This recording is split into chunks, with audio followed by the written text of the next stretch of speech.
అందరికీ నమస్కారం. గత 3-4 రోజులుగా పేపర్లలో అనేక మంది మనుషులలో అనేకమైనటువంటి ఛానల్స్లో వస్తున్నటువంటి ఒక సంఘటన, కాశ్మీర్ లోయలో జరిగినటువంటి ఒక మారణకాండ. దాదాపుగా 28-30 మంది అకారణంగా చంపివేయబడినటువంటి వారి ఆత్మలకి శాంతి కలగాలని నిజంగా వాళ్ళ పిల్లలు, వాళ్ళ కుటుంబాలు వీధిన పడ్డాయి. ఒరే వెధవల్లారా, హిందువైతే ఏమిటి, ఇంకు మతం ఏంట్రా, హిందువు అని చెప్పేసి వాడి లింగ నిర్ధారణ చేసుకొని నువ్వు హత్య చేస్తున్నావా? నీ మతం అది చెప్పిందా అలా చేయమని? మీరు ఒక వ్యక్తులకి, ఒక దంపతులకి లేదా మనుషులకి పుట్టిన వాళ్ళు కాదా అని సమాజం మిమ్మల్ని ప్రశ్నిస్తుంది. అంటే దుర్భరమైనటువంటి మీ మతం యొక్క ఛాందస తత్వాన్ని బయటపెడుతున్నారు మీరు. మేమింతే అన్నటువంటి భావనతో హిందువులని మాత్రమే చంపడం అనేది మీ యొక్క నైతికత లేనటువంటి ఒక బుద్ధి మీది. అంటే వరాహ జన్మము మీది, అంటే మీకు వరాహానికి పుట్టినటువంటి జన్మ మీది. కాబట్టి మిమ్మల్ని భగవంతుడు ఖచ్చితంగా హింసిస్తాడు. ఎప్పుడు కూడా మీరు అనుకోవద్దు హిందూ ధర్మము చాలా చవటలాగా ఉంటుంది అనుకోవడం.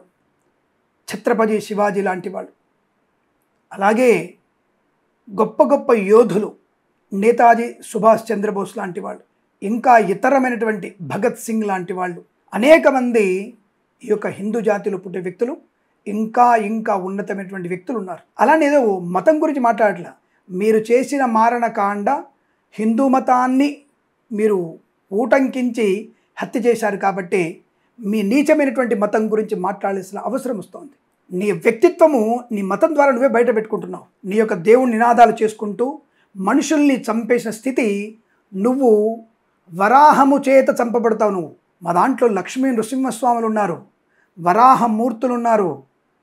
ఒక్కసారి గట్టిగా వీళ్ళందరూ తుమ్మితే నీ పరిస్థితి ఏంటో ఆలోచించుకో. పరాయి దేశం వాడివి నువ్వు. నీకెంత బలుపు ఉన్నట్లయితే మరి మేము తాగుతున్నటువంటి నీరు ఎంత బలమైనది. భారతీయ తత్వాన్ని మేము అనుసరించేటువంటి మతం మాది, హిందూ ధర్మం మాది. ఏదో మతం గురించి మాట్లాడట్లే నేను, హిందూ ధర్మం. ఇక్కడ అన్ని మతాల వాళ్ళు ఉన్నారు. అయినా సరే నీ వల్ల ఇంకొకళ్ళ మతంతో మేము తప్పుగా మాట్లాడాల్సినటువంటి అవకాశం నువ్వు కల్పిస్తున్నావు. ఎక్కడ చూసినా వాళ్ళే, ఏ దొంగతనం కేసులో, ఏ బాంబ్ బ్లాస్ట్లో, ఎక్కడ చూసినా వాళ్ళు తప్ప, ఆ మతం వాళ్ళు తప్ప ఇంకొకళ్ళు కనబడటల్లా. ఇటువంటి దౌర్భాగ్యపు వ్యక్తులని మనం పెంచి పోషించాల్సిన అవసరము లేదంట నేను. మంచి వాళ్ళని అక్కడ చేర్చుకుంటాం, రాష్ట్రపతులను చేస్తున్నాం మనం. మాకేం వాళ్ళ మీద అసహాయత, వాళ్ళ మీద అసహనం లాంటివి ఏం లేదు. కానీ మీరిచ్చేటువంటి సందేశముతో అవతల వాళ్ళకి నరనరాల్లో లేనిపోయినటువంటి భావోద్వేగాలు పెరుగుతున్నాయి. ఎవరిని చూసినా, మంచివాడిని చూసినా వీడు చెడ్డవాడు అనే భావన కలిగిస్తున్నారు మీరు. అలాంటప్పుడు మీ యొక్క ఉనికి కాపాడుకోలేరు, జాగ్రత్త, ఉండలేరు. ఒకప్పటి ప్రభుత్వాల యొక్క కాలం చెల్లుబాటు అయిపోయింది. ఇప్పుడున్నటువంటి భారత జాతీయ తత్వం ఇంకా అద్భుతంగా ఉంది. ఇప్పుడు మనం చేయాల్సింది ఏంటంటే, వాళ్ళ ఆత్మలకి శాంతి చేకూర్చాం, పర్వాలేదు, 4 రోజులు అయిపోయింది, ఏదో మర్చిపోతాం అనుకోవడం కష్టం. మనమందరం కూడా ఏకతాటి మీద ఉంటూ భారతీయ సనాతన తత్వాన్ని, ధర్మాన్ని మనం పైకి తీసుకోవచ్చు. ప్రతి ఒక్కళ్ళం కూడా శివాజీలుగా, శంభాజీలుగా మారాల్సినటువంటి ఒక స్థితి ఏర్పడిందని చెప్తాను నేను. ఆలోచించుకోండి. మంచి వాళ్ళు ఉండొచ్చు, మంచి వాళ్ళని అక్కడ చేర్చుకుందాం, పర్వాలేదు. కానీ మంచి వాళ్ళలాగా మేకతోలు కప్పుకున్న గుంట నక్కలని మనము జాగ్రత్తగా చూసుకోవాల్సిన అవసరం ఉంటుంది. మనన్న పక్క వాళ్ళందరినీ కూడా మనం అంటి పెట్టుకొని జాగ్రత్తగా ఉండవలసిందే. వాళ్ళు ఎలాంటి వాళ్ళు, వాళ్ళకి 1-2 సార్లు మనం చెక్ చేసుకోవాల్సిందే.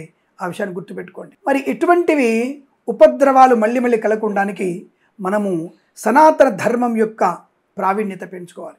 ముఖ్యంగా ప్రతి ఒక్కళ్ళము కూడా శ్రీరామ తారక నామ మంత్రాన్ని చదివినట్టయితే, ఎవరైతే మన సోదరులని మట్టు పెట్టారో వారు తొందరలోనే మన కాళ్ళ దగ్గరికి వచ్చి మనమిచ్చేటువంటి ఎంగిలి మెతుకులని తినేటువంటి శక్తి ఉన్నటువంటి వ్యక్తులు వాళ్ళు మన కంటికి కనపడి ఖండములుగా, ముక్కలుగా హింసించబడి మరణించేటువంటి తత్వాన్ని పొందుకోవాలి. మనము రాములం కాదు, అవసరమైతే పరశురాములం అన్నటువంటి విషయాన్ని చెప్పగలగాలి. దానికోసం మనము తారక రామనామ మంత్రాన్ని నిరంతరం జపం చేద్దాం. శ్రీరామ రామ రామేతి రమే రామే మనోరమే సహస్రనామ తత్తుల్యం రామనామ వరాననే. అలాగే శివనామ స్మరణ తప్పకుండా మనము ఎక్కడెక్కడైతే రుద్రహోమము రుద్రజపము జరుగుతుందో అక్కడక్కడ ఇటువంటి ముష్కరుల యొక్క తీవ్రవాదుల యొక్క ఉనికి తొలగిపోతుంది.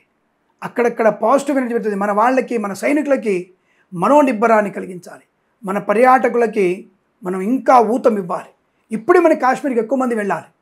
ఇప్పుడు మనం కాశ్మీర్కి కనీసం 10 లక్షల మంది మీ కాశ్మీర్కి వెళ్ళగలిగితే అవతలి వాడికి మన యొక్క అల్పాచమనాన్ని తాగేటువంటి వ్యక్తులు భయపడాలి. అరే మనం ఎంత చేసినా 10 లక్షల మంది వచ్చేసారు ఇక్కడికి, కాశ్మీరం మనది, ఆ కాశ్మీరం అందమైన కాశ్మీరం మనది. అటువంటి దానికి కొంత తుచ్చ దరిద్రపు విధవలు ఎదురు చూస్తారు. కానీ వాళ్ళ తోకలు కట్ చేసి పీకలు కట్ చేసేటువంటి స్థాయికి మనం దిగాలంటే రామనామస్మరణ, లక్ష్మీ నృసింహస్వామి నామస్మరణ, అలాగే పరశురామ తత్వాన్ని పొందుకోవడం. తప్పక రుద్రహోమాన్ని జరిపించండి. ప్రతి చోట 10 మంది కలిసి రుద్రహోమం జరిపించండి. తప్పకుండా మేము కూడా నా సోదరుల చేత రుద్రహోమాన్ని రామనామ జపాన్ని తప్పకుండా చేయిస్తానని మనస్ఫూర్తిగా మాటిస్తూ, భారతీయ తత్వంలో ఇది మనం ప్రతినిత్యము సామూహికంగా రుద్రనామ జపము, రామనామ జపము, లక్ష్మీ నృసింహస్వామి జపము చేయాలని సంకల్పిస్తూ మీరందరూ కూడా చేస్తారని కోరుకుంటూ, మన యొక్క సోదరుల ఆత్మకి, ఎవరైతే కాశ్మీర్లో పహల్గామ్లో మరణించిన సోదరులందరికీ కూడా ఆత్మశాంతి కలగాలని కోరుకుంటూ, వారి యొక్క కుటుంబానికి ప్రగాఢ సానుభూతిని మన ఆస్ట్రో సిండికేట్ ఛానల్ తరపున తెలియజేసుకుంటూ, సర్వే జనా సుఖినో భవంతు, స్వస్తి ప్రజాభ్య పరిపాలయంతాం న్యాయేన మార్గేణ మహిం మహీషా, గోబ్రాహ్మణేభ్య శుభమస్తు నిత్యం, లోకా సమస్త సుఖినో భవంతు. ప్రేమతో మీ కిరణ్ శర్మ.